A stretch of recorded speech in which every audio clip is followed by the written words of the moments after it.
Bueno, segunda parte, hoy 19 de mayo, con el grupo B de Fisiopatología.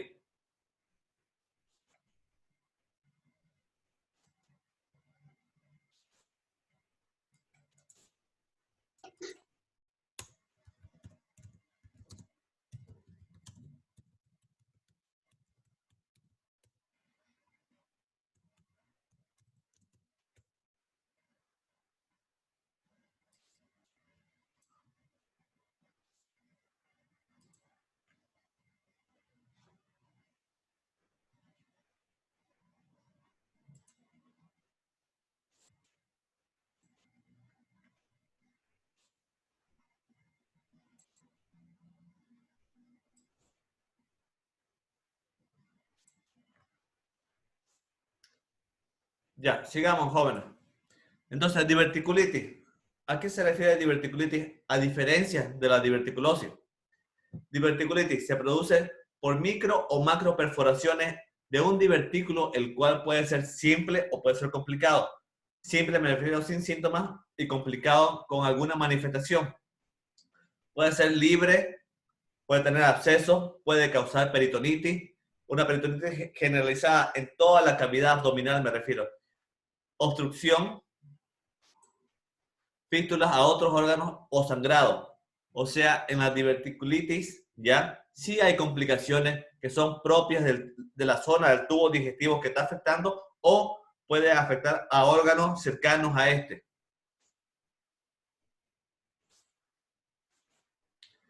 ¿Y qué es la enfermedad diverticular? Incluye todos los casos en que los divertículos causan manifestaciones clínicas, como ser sangrado o inflamación del colon, del tubo digestivo. Enfermedad diverticular. Seguimos hablando de la enfermedad diverticular. ¿Qué es la enfermedad diverticular? Las causas que nos pueden llegar a que nosotros o cualquiera de nosotros pueda llegar a tener una enfermedad diverticular son las siguientes. Relación directa con qué? Con la dieta, con la poca fibra. Les pregunto, ¿qué alimentos tienen fibra?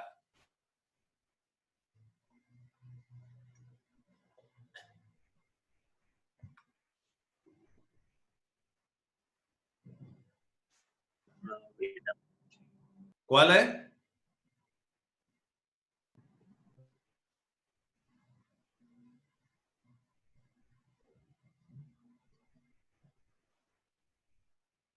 Les acabo de decir unas palabras hace unos minutos. ¿La vuelvo a repetir o no? La avena, doctor. ¿Ya? La soya, el garbanzo, la Bien, yuca. bien, tranquilo. Bien, a eso me refiero.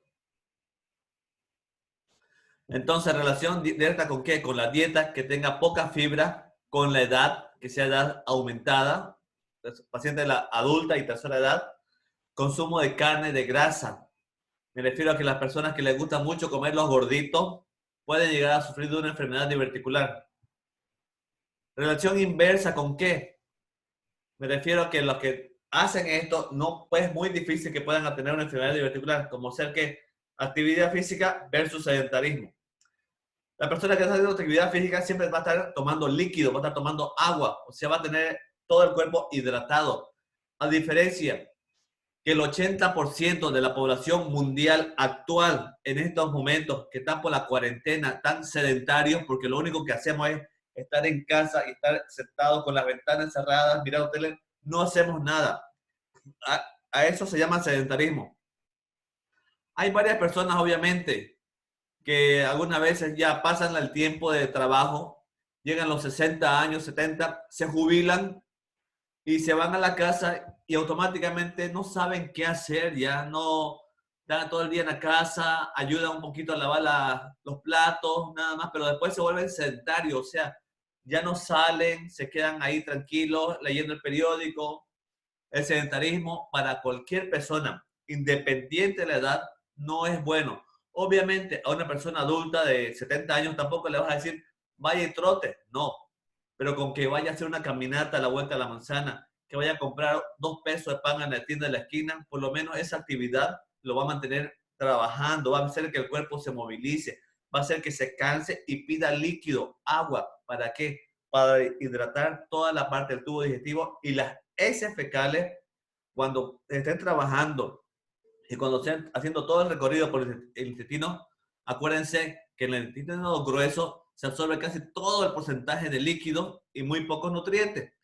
Pero si no consumimos líquido o comemos la sopa, obviamente que también es líquido, esas heces fecales van a ser duras, molestosas cuando tratemos de evacuarla. A esto se refiere con relación inversa entre las personas que tienen una buena actividad física versus personas que son con sedentarismo marcado.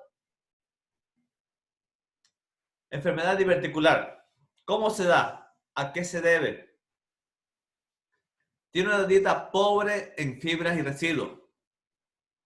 Las heces, ¿cómo son? La caquita, digamos, para que entiendan. Las heces, ¿cómo son? Son más compactas, más trabajadas, más duritas, más como si fueran piedras. Entonces, ¿qué es lo que pasa en este caso?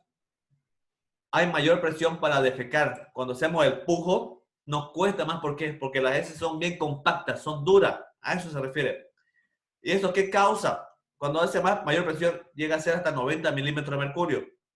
Pero cuando las heces son más compactas y hacemos más presión para poder defecar, ahí es lo que causa divertículos. ¿Y qué eran los divertículos? Esto. Implica la presencia de uno o más divertículos sin causar sintomatología, a diferencia de la diverticulitis. Entonces causa divertículos. Muy bien. Otra vez, dieta pobre en fibra y residuos. Cuando afecta al sigmoide estrecho. A eso me refiero, que es estrecho, es poco el espacio, el lumen que tiene. Este es estrecho. Ya, esto no puede pasar bien a ese. Hay contracciones segmentarias en regiones más pequeñas. A esto. Esta es la contracción pequeña.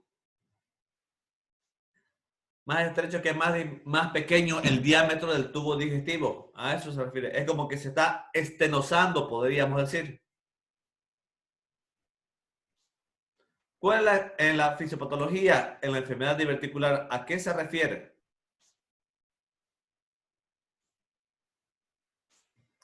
Fisiopatología. Son protrusiones de la mucosa a través del colon en puntos débiles de la pared. Esto es de la protrusión a través del colon, ¿ya? En puntos débiles, o sea, es como que cuando estás en el tubo digestivo, en el intestino grueso, pucha, a ver, es como que esta mucosa está débil, sí, aquí formamos el divertículo y ¡pum! Funciona el divertículo, se deforma el divertículo, perdón. Aquí, ¿qué más tenemos? A ver. La tenia del antimesenterio, el mesenterio tenia, la estructura vascular que tienen los vasos sanguíneos, los ganglios, las vacuolas. ¿Dónde se encuentran los divertículos? Porque estamos hablando, como les dije, de la enfermedad diverticular. ¿Dónde se encuentran estos divertículos? Están localizados entre la tenia mesentérica y la tenia antimesentérica. Entonces buscamos la tenia. Aquí está. La tenia antimesentérica, una. Y la tenia mesentérica. ¿Dónde está la tenia mesentérica? Aquí está la tenia mesentérica. Entonces tenemos a ambos lados la tenia mesentérica y la antimesentérica. Por ende, en la zona media, en la parte más débil de la pared, se va a formar el divertículo. En sitios que penetran las arteriolas en la pared muscular. A eso se refiere las arteriolas. Estos son los vasos sanguíneos. Ahí están los vasos sanguíneos. Estos puntitos rojos y azules, esos son los vasos sanguíneos. ¿Cuál es el cuadro clínico de la enfermedad diverticular? Perdón.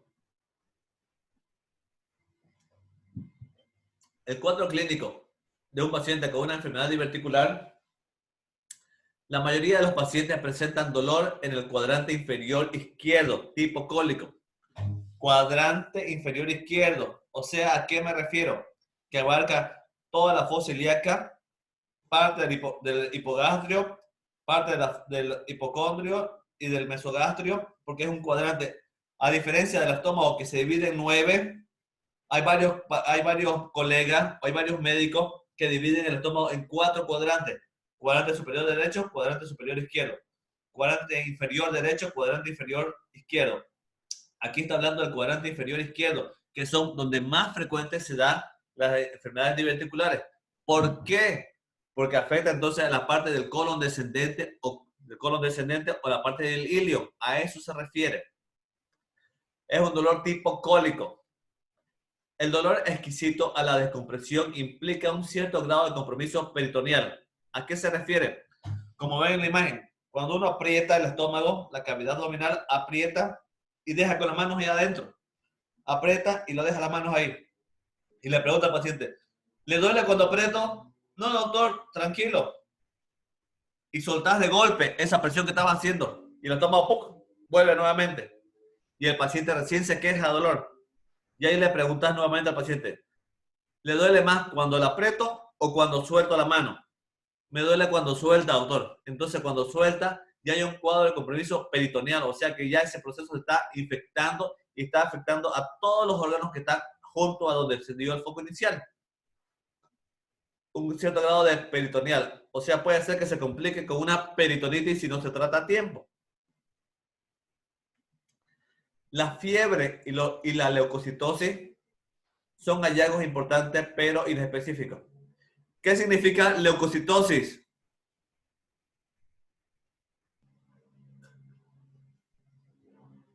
Recuento de leucocitos alto. ¿Por qué se da la fiebre?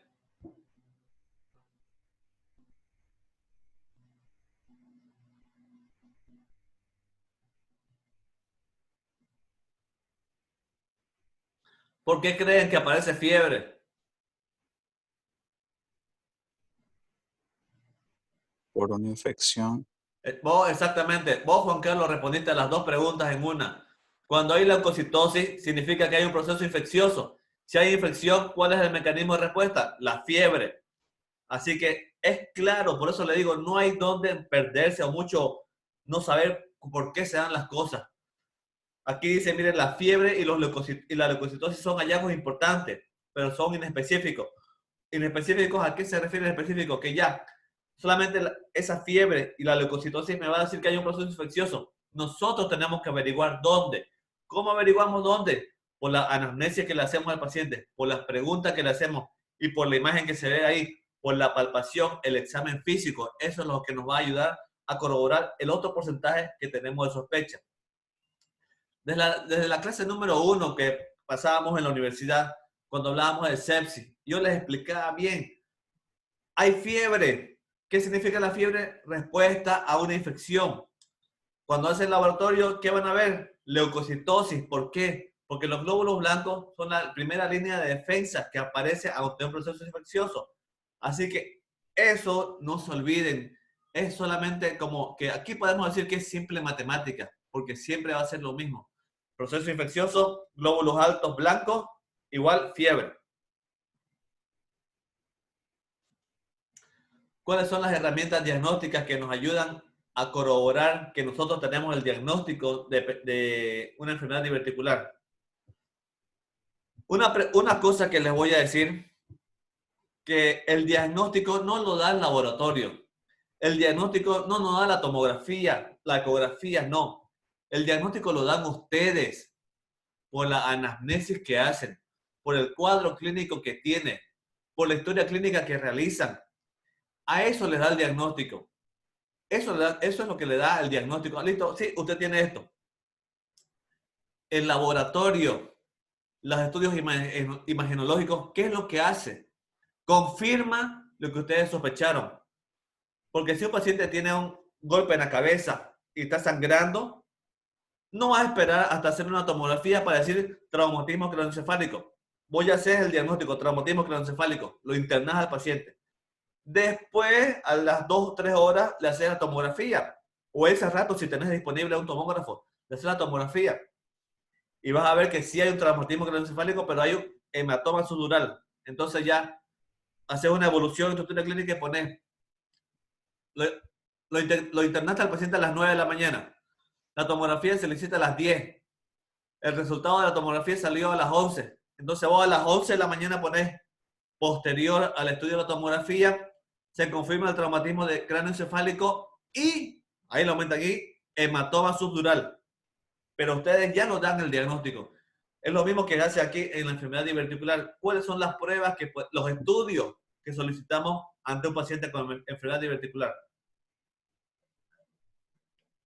Obviamente, vamos a pedir siempre una radiografía simple de ¿qué? De tórax. Aquí dice que hay perforación. Perfecta, hay perforación del intestino transverso o descendente y que puede afectar el diafragma, como ven aquí en la imagen. ¿Ya? Esta imagen. Pero más que nada se ve la que. ¿Por qué pedimos una radiografía de tórax? Para ver la parte cardíaca y el área pulmonar, para ver si está oxigenando bien o ese paciente no tiene alguna patología cardíaca de base. Abdomen, dilatación del intestino derecho y del intestino grueso. ¿Ya? Intestino delgado y intestino grueso, perdón. Hay obstrucción intestinal. ¿A qué se refiere con obstrucción intestinal?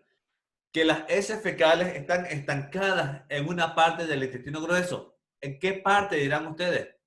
Acuérdense que el intestino grueso, que hay una parte que se dice intestino de depósito. Esa zona de depósito es el intestino derecho, izquierdo, perdón, o el intestino del colon descendente. A eso se lo llama como intestino de depósito, porque las heces van y se estancan ahí. Es como, digamos, que se ponen en fila para poder salir por la parte del anito. Opacidad de partes blandas. ¿Qué significa esto? Que sean los abscesos. Así como vimos acá, te lo voy a mostrar. Así como vimos estas zonas abscedadas, abscesos, igual se da aquí en los divertículos. Estos divertículos se abscesan, se dan el pus y produce la fiebre o el proceso infeccioso y en laboratorio la leucocitosis. ¿Qué otro estudio podemos formar aquí o solicitar en la enfermedad diverticular?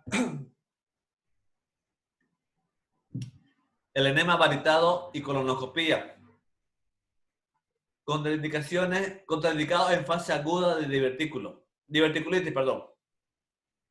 ¿Qué es el enema variado y la colonoscopía? Cuando le metemos el líquido con contraste en un enema a todo el intestino grueso. Perfecto. Colonoscopía, lo mismo que hacemos por la boca, le metemos el tubo digestivo, llega hasta el abdomen y hasta el duodeno. Pero con la colonoscopía es ese mismo tubo, entra por el anito y entra todo el intestino grueso para observar dónde está la zona lesionada. Obviamente es más frecuente en la parte baja. Pero tanto el enema variado como la colonoscopía están contraindicados, o sea, no se realizan cuando esta enfermedad diverticular se encuentra en una fase aguda. ¿Qué significa fase aguda? Que ya está sangrando, está lesionada la mucosa y hay signos de peritonitis. Entonces, cuando uno le mete el enema variado, puede ser que todo el contraste pase a la cavidad abdominal. Cuando uno le hace la colonoscopía y le mete el tubito por el ano hasta llegar al colon, puede ser que lesione un divertículo y se rompa. Por eso está contraindicado, no se lo realiza. Enema hidrosoluble, cuando le metemos solamente líquido. Otro estudio que se hace, ¿cuál es? Tomografía helicoidal, que se ve engrosamiento de las paredes intestinales, grasa mesentérica en franjas y abscesos. Esta es la tomografía helicoidal, ¿ya? Aquí tenemos la infiltración de la fase del mesenterio, sangre, intestino delgado con sangre, y el intestino grueso con sangre y el divertículo, este puntito negro. Ese es lo que vemos, este es el divertículo. Este de acá, esta imagen de acá, es este puntito negro. Ese es el divertículo. Obviamente, lo más sencillo y lo más accesible y lo que tenemos a rápido y a mano, junto con la radiografía, ¿cuál es? La ecografía. ¿Y qué vamos a ver con la ecografía? La ecografía vamos a ver engrosamiento de la pared colónica y masas. Esto no es la masa, por si acaso. Esta es la pared del abdomen, seguido celular subcutáneo, tejido conectivo, y este es el engrosamiento. Todo esto es el engrosamiento de la pared colónica. Todo esto es el colon. Miren de grueso que está. Esa es la pared del colon.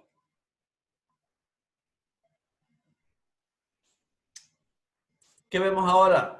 Síndrome de intestino irritable o síndrome de colon irritable. Cuando nada más que uno come un taco, al baño. Come un panchito, al baño. Come una comida picante, al baño. Ese es el colon irritable o intestino irritable. ¿A qué se refiere el colon o intestino irritable? ¿Ven? Síndrome de colon irritable.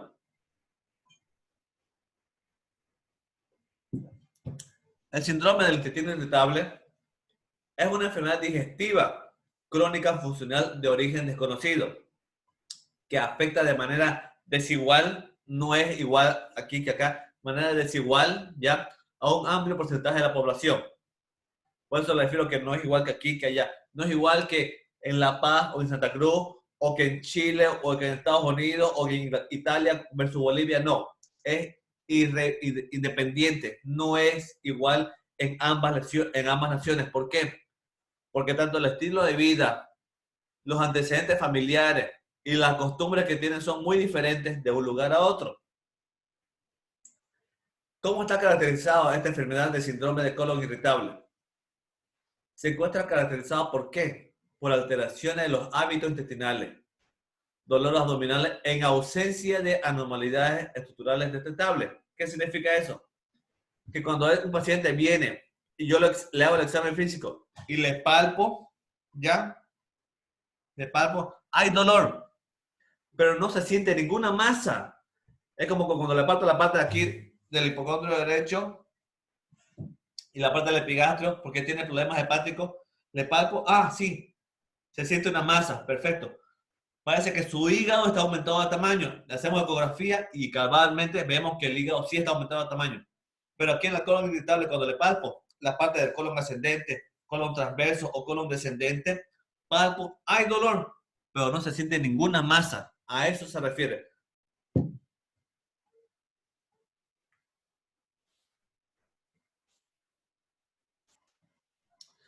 Entonces, en el colon irritable hay presencia de molestias abdominales, a repetición, a presencia de dolor abdominal caracterizado de carácter tipo cólico y de naturaleza intermitente.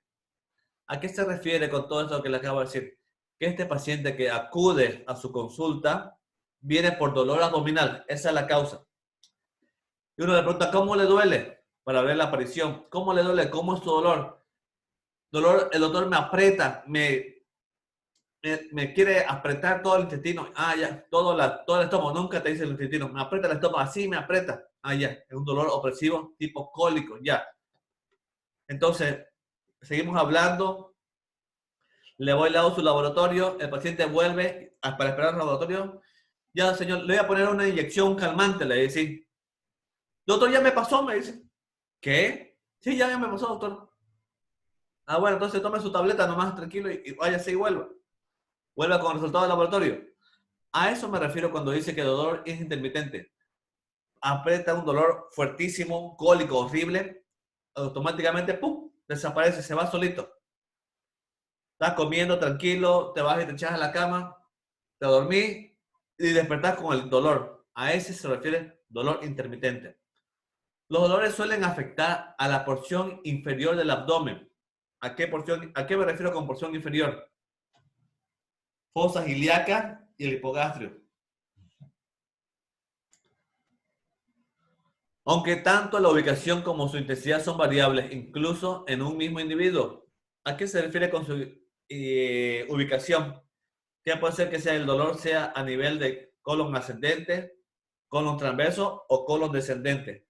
Es independiente, dependiendo obviamente de cada paciente, del tiempo que tenga la enfermedad y la característica o los hábitos alimenticios que tenga. También se presentan cambios en la frecuencia de las evacuaciones.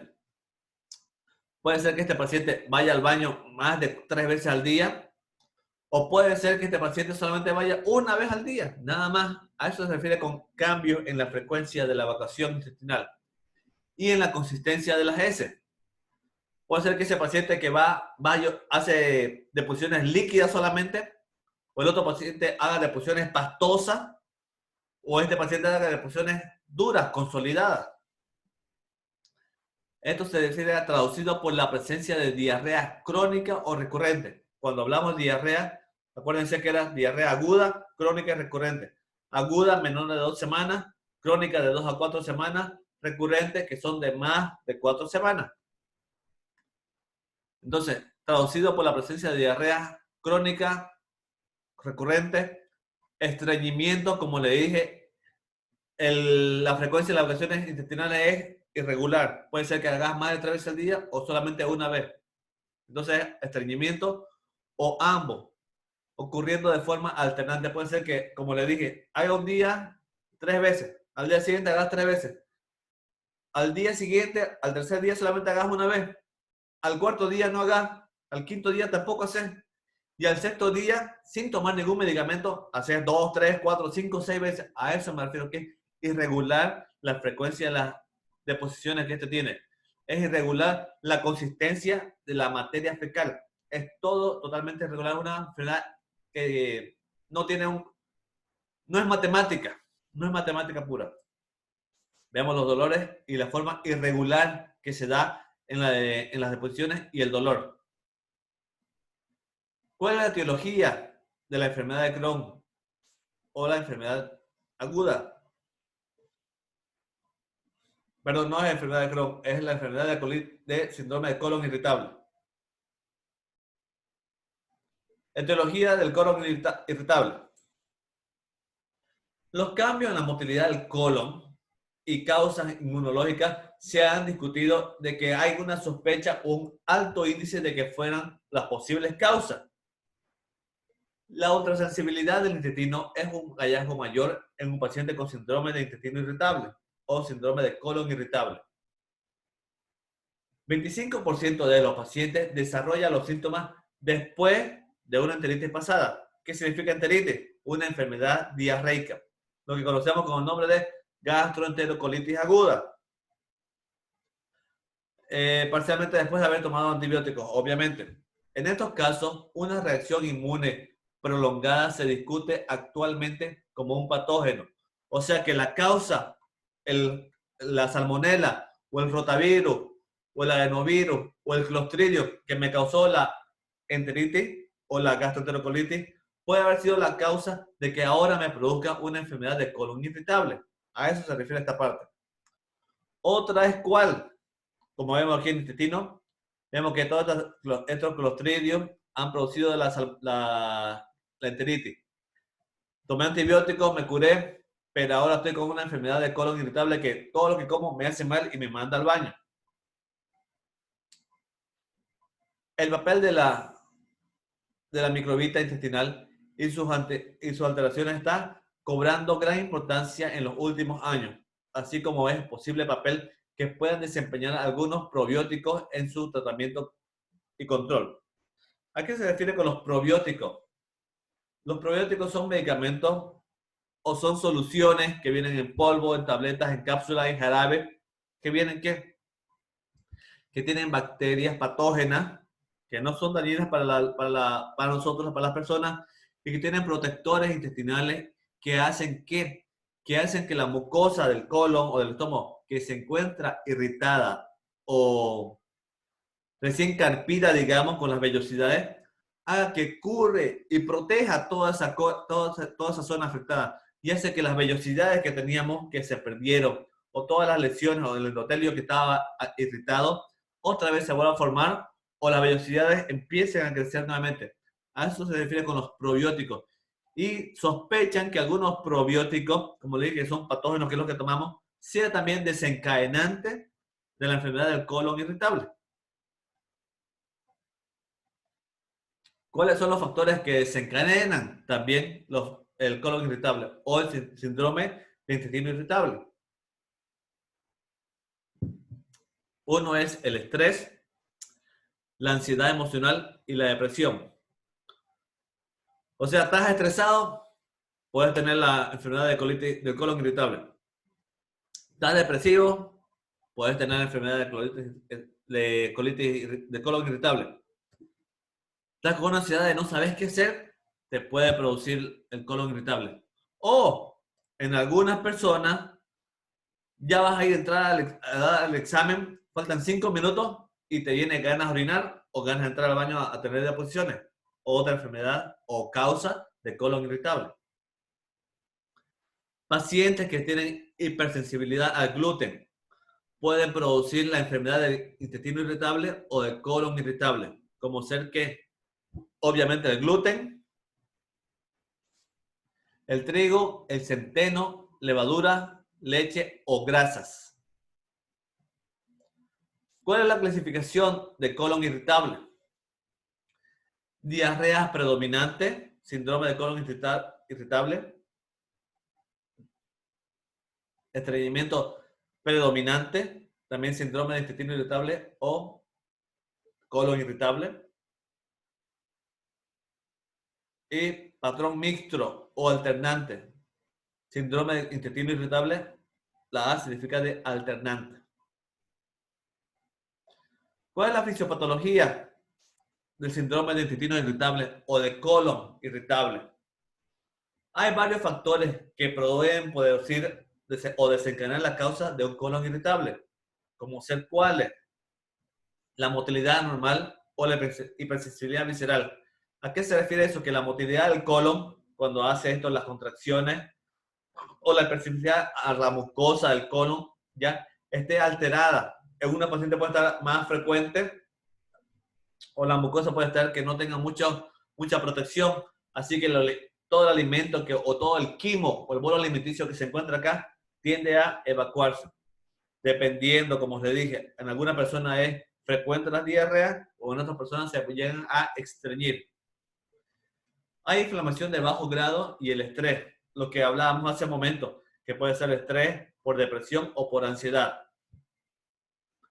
Factores genéticos podrían modular el procesamiento de señales centrales. ¿A qué me refiero?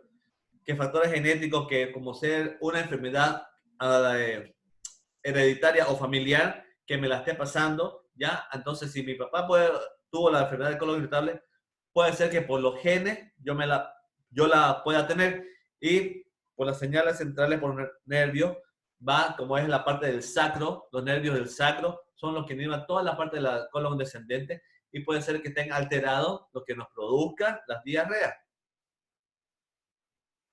La respuesta inmune a nivel local posiblemente predisponen a este síndrome. ¿A qué se refiere cuando digo la respuesta inmune? Cuando hablamos y tomamos esto. El papel de la microbiota intestinal y sus alteraciones está cobrando gran importancia en los últimos años, así como el posible papel que puedan desempeñar algunos probióticos. A eso me refiero en su tratamiento y control. A eso me refiero cuando hablo de esto, que la respuesta inmune a nivel local posiblemente predispone a este síndrome. Seguimos con la fisiopatología del colon irritable o del intestino irritable. Síndrome de intestino irritable es con diarrea. Síndrome de intestino irritable, aumento de la propagación de contracciones de gran amplitud, aumenta el reflejo gastrocólico o hipersensibilidad rectal. ¿A qué se refiere esto? Cuando dice que aumenta la propagación de las contracciones, el intestino está haciendo esto, se está contrayendo a cada rato, ¿ya?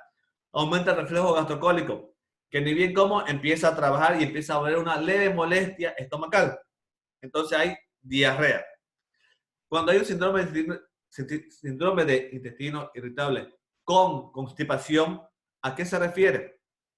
Que hay un estreñimiento. Secundario a qué? A la disminución de las contracciones. O sea, el colon ya no está haciendo esto.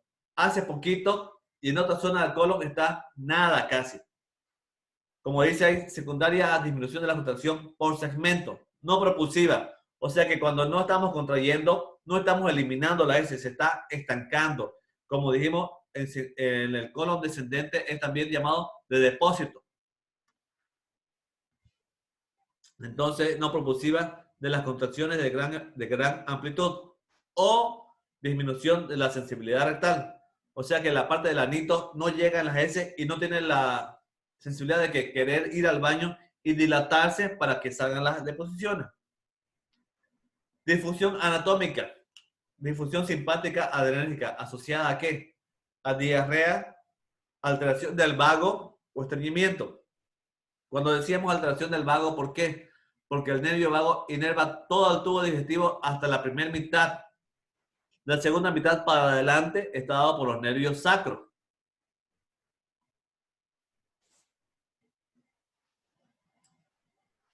¿Cómo es el dolor abdominal?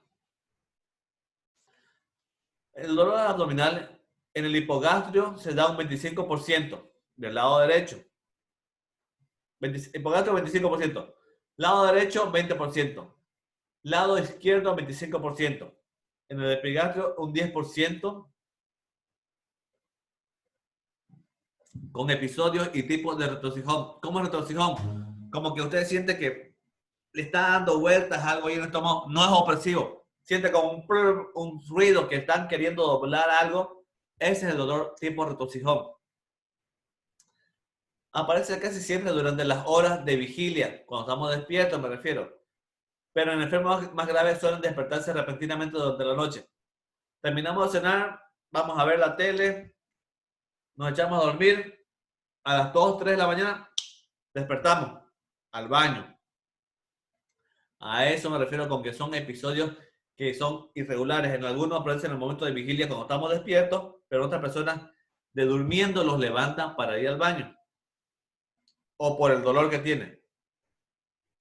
Suele ser exacerbado por comida o por el estrés emocional aliviado por la expulsión de las heces o de los gases. Cuando metemos alimentos que realmente son comidas colecistoquinéticas que tienen grasas, condimentos, nos aumenta el dolor. Aparte de los analgésicos que nos colocan ya sea en vena o tomamos en tableta, ¿cuál es otro síntoma para que podamos calmar ese dolor? Ir al baño, tener una deposición y botar heces o eructar gases. En mujeres, todo esto que hemos hablado se empeora. ¿Por qué? Por la menstruación, porque es un dolor tipo cólico y es un dolor menstrual. Hábitos intestinales. Voy a cortar nosotros la clase, ya faltan 2 minutos para que se acabe.